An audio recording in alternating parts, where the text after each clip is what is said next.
नमस्कार मित्रों, स्वागत है आपका मेरे चैनल में। और मैं सुधांशु शर्मा आपके लिए लाया हूँ एक कथा कथा जो आधारित है पंच महाभूतों पर हमारे पुराणों में, जिसको हमारे जीवन का आधार माना गया है। उस पर एक स्वरचित कथा है जो मैं आप सभी के समक्ष कहना चाहूँगा, जो इस प्रकार से है। तो सुबह के 4 बज चुके थे। मैत्रेयी और मृत्युंजय के दादाजी उठ चुके थे। इनके दादाजी नियम के काफी पाबंद थे। प्रातःकालीन ब्रह्म बेला में स्नान आदि करके ईश्वर के ध्यान में लीन हो जाते थे तथा उसके बाद घर के बाहरी प्रांगण में बने मंदिर में अपने इष्ट देव भगवान शंकर की पूजा आरती करते। उस वक्त उनके हाथ में एक बड़ा सा डमरू होता, जिसे वे शंकर को प्रसन्न करने हेतु बजाते। डमरू की ध्वनि बालकों को बड़ी कर्कश प्रतीत होती, क्योंकि सुबह सुबह जब स्वप्नों की दुनिया में डूबे हुए मंद मंद बयार के झोंकों से जब उनकी सुहानी नींद टूटती, तो वे दोनों मन ही मन बड़ा ही अनर्गल प्रलाप करते। अब इसकी शिकायत वे अपने माता पिता से भी नहीं कर सकते थे, क्योंकि इसमें उनको ही डांट खाना पड़ जाता। और तो फिर संकट की घड़ी में दादाजी ही तो सबको बचाते थे। उनके दादाजी विश्वविद्यालय में पदार्थ एवं पृथ्वी विज्ञान के प्रोफेसर थे। उन्हें रिटायर हुए कुल 5 वर्ष बीत चुके थे, किंतु विश्वविद्यालय ने उन्हें एक्सटेंशन सेवा विस्तार दे रखा था। दोनों बालक ये सोचते कि पता नहीं बुढ़ऊ को ऐसे कौन से ज्ञान की प्राप्ति हो गई है कि विश्वविद्यालय अभी तक इनको छोड़ नहीं रहा। इनके उम्र के लोगों ने तो न जाने कब अपने नाती पोतों का पल्ला छोड़ दिया है, और ये न जाने कब जाएंगे। सुबह से लेकर शाम तक सबका खून पीते रहते होंगे। चलो चलते हैं यार, जल्दी चलकर नाश्ता करते हैं, नहीं तो स्कूल के लिए देर हो जाएगी। अरे दादाजी को तो बुला लो, उन्हें नहीं यूनिवर्सिटी जाना है क्या?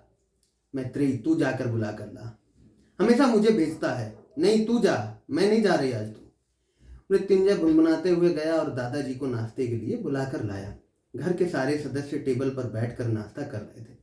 तभी बालकों के पिता रामेश्वर जी बोल उठे कि पिताजी, न जाने आज के बच्चों को क्या हो गया है।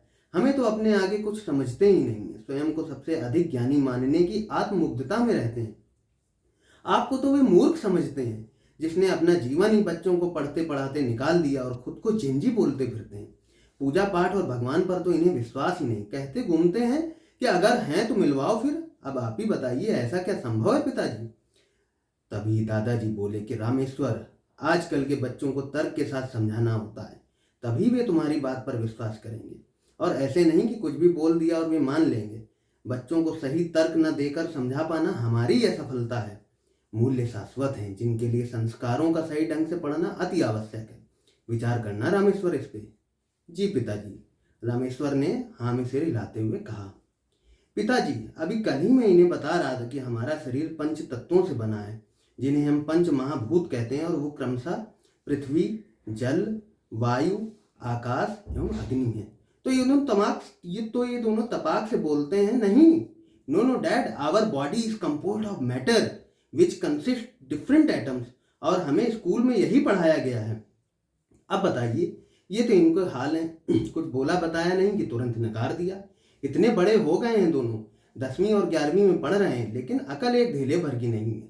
सुबह सुबह दोनों बच्चे अपनी इतनी फजीहत होने के बाद एक दूसरे के कानों में बोलते हैं कि अब इन्हें कौन समझाए और माथा पीटे। अपने आगे ये दोनों ज्ञानी मानेंगे तो है नहीं, अपनी ओर समझाना खुद को आता नहीं है। और ये बालक दोनों लोग अट्ठास करने लगे। फिर बोले कि डैड, स्कूल के लिए देर हो रही, चलिए छोड़ दीजिए चल के।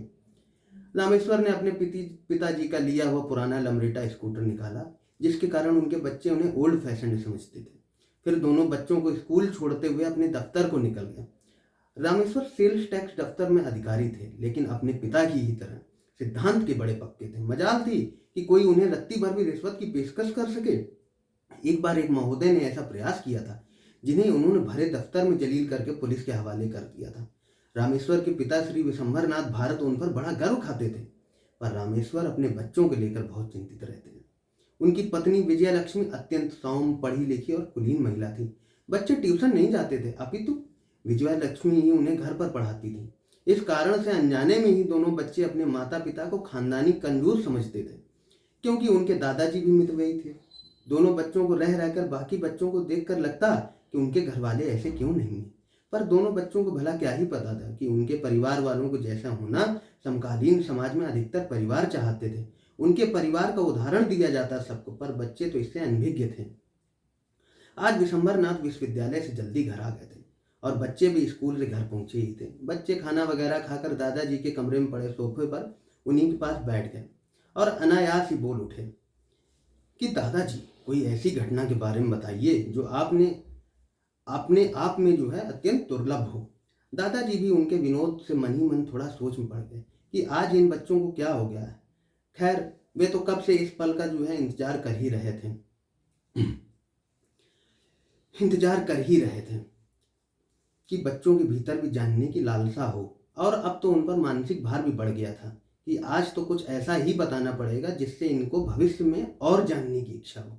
दादाजी बोले कि अच्छा ठीक है, अच्छा आज मैं तुम्हें ऐसी खगोलीय घटना के बारे में बताऊंगा जो बिल्कुल सत्य है, सच है और उस पर केंद्रित एक लोक कथा अति प्रचलित है। लगभग 5 अरब वर्ष पूर्व जब हमारी पृथ्वी की उत्पत्ति हुई तो इससे एक ब्लैक होल यानी कि कृष्ण छद्र आकर टकरा गया था।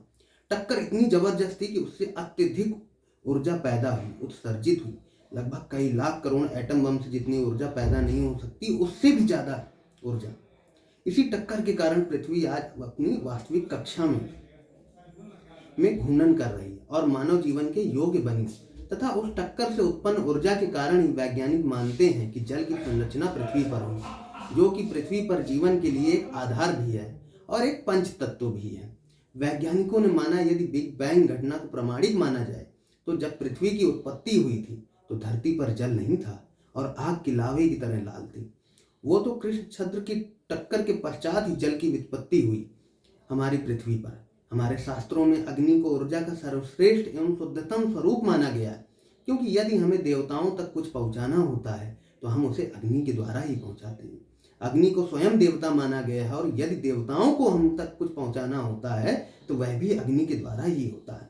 जैसे कि महाभारत में वर्णित पांचाल नरेश राजा द्रुपद की पुत्री द्रौपदी और उसके पुत्र धृष्टद्युम्न की जन्म अग्नि से ही हुआ था, क्योंकि उनकी उत्पत्ति भगवान के वरदान स्वरूप हुआ था। और यह भी बच्चों, यदि हमारे भीतर की अग्नि खत्म हो जाए तो हम मृत हो जाते हैं। अर्थात प्रत्येक मनुष्य के भीतर ईश्वरीय तत्व मौजूद है। अग्नि की उत्पत्ति का स्रोत भगवान शंकर के तांडव नृत्य से है। जब आदि योगी भगवान शंकर पदार्थ से अपदार्थ की मुद्रा में जाते हैं, या तुम्हारी भाषा में कहें मैटर से एंटी मैटर की मुद्रा में जाते हैं और 16 जनपदों एवं कैलाश के स्वामी अपने अपदार्थ लोक यानी कि 17वें जनपद में प्रवेश करते हैं, तो वे अग्नि के द्वारा ही करते हैं। इसीलिए हमारे यहाँ मृत्यु के पश्चात मनुष्य को जलाते हैं ताकि वे भी भगवान के श्री चरणों तक पहुंच सकें। तथा यही कारण है कि अग्नि को भी एक पंचतत्व माना गया है।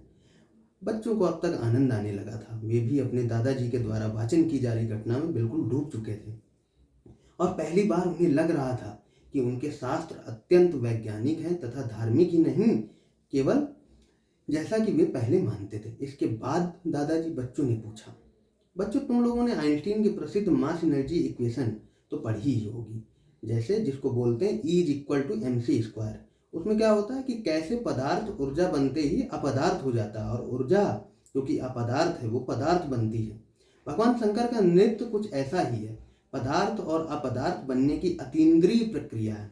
इसी पदार्थ को पृथ्वी तत्व कहा गया है तथा अपदार्थ यानी ऊर्जा को आकाश तत्व माना गया, क्योंकि समूचे आकाश में समस्त ब्रह्मांड की ऊर्जा अदृश्य रूप में स्थित और समाहित है।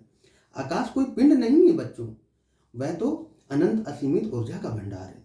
समस्त सृजन आकाश से होता है और आकाश में ही मिल जाता है। पृथ्वी और आकाश का मेल वायु तत्व से होता है बच्चों। क्योंकि वायु पदार्थ और अपदार्थ की मध्यस्थता करता है, यानी कि मिडिल मैन रहता है वायु, इसलिए इसे भी पंचतत्व के रूप में माना गया है। भगवान शंकर सभी जीव जंतुओं को अत्यंत स्नेह करते हैं और हम उसी परमपिता परमेश्वर के बच्चे हैं। इसलिए वे जब भी पदार्थ से अपदार्थ मुद्रा में होते हैं तो वायु के द्वारा हम सभी लोगों को जीवित रखते हैं। पृथ्वी पर शंकर का निवास स्थान कैलाश पर्वत को माना गया है। कभी कभी भगवान शंकर अपने 17वें जनपद में प्रस्थान पृथ्वी पर स्थित कृष्ण क्षेत्र के द्वारा भी करते हैं और वे इस बात का ध्यान रखते हैं कि प्राणियों के लिए आवश्यक सभी पंचतत्व बने रहें। इन्हीं पंचतत्वों को महाभूत भी कहा गया है। वस्तुतः पृथ्वी, जल, अग्नि, आकाश और वायु ईश्वरीय तत्व हैं, या यूं कहें कि ये तत्व हैं जो भगवान को निरूपित करते हैं, उनको प्रदर्शित करते हैं। कैसे दादाजी? बच्चों ने पूछा। फिर दादाजी ने भगवान शब्द का संधि विच्छेद किया और कहा, भगवान यानी कि भा, गा, वा, आ और ना, यानी कि भा से भूमि, भूमि यानी कि पृथ्वी तत्व, गा से गगन, गगन यानी कि आकाश तत्व, वा से वायु यानी कि वायु तत्व, आ से अग्नि यानी कि अग्नि तत्व और ना, ना यानी कि नीर, नीर यानी जल तत्व। प्रत्येक प्राणी इन्हीं पंच महाभूतों से निर्मित है, यानी कि भगवान के एक ही भाग हैं। और तो बच्चों, राष्ट्र कवि दिनकर ने भी अपनी कालजयी रचना रश्मि रथी में लिखा भी है कि सब जन्म मुझी से पाते हैं और लौट मुझी में आते हैं। इसका अर्थ तो तुम दोनों अब भली भांति समझ ही पा रहे होगे। भगवान शंकर की एक प्रेम कथा जनश्रुति में अत्यंत प्रसिद्ध है। जब भगवान शंकर अपनी प्रेमिका से मिलने के लिए शिवरात्रि के समय 17वें जनपद में प्रवेश करते हैं, जहां उन्हें अपनी प्रेमिका से विवाह हेतु वहां के राजा से बहुत अपमानित होना पड़ता है, पर असीम शक्तिशाली होने के बावजूद युद्ध नहीं करते हैं। खैर, अब बहुत देर हो गई है बच्चों, ये कथा किसी और दिन सुनाएंगे। अब जाओ जाकर अपना होमवर्क कर लो जाकर, नहीं तो तुम्हारी माँ विजया तुम लोगों को डांटेगी। बच्चों को आज का संस्मरण सुनकर बहुत अच्छा लगा और उन्हें ऐसा लग रहा था जैसे असीमित ज्ञान और आनंद प्राप्त कर लिया हो।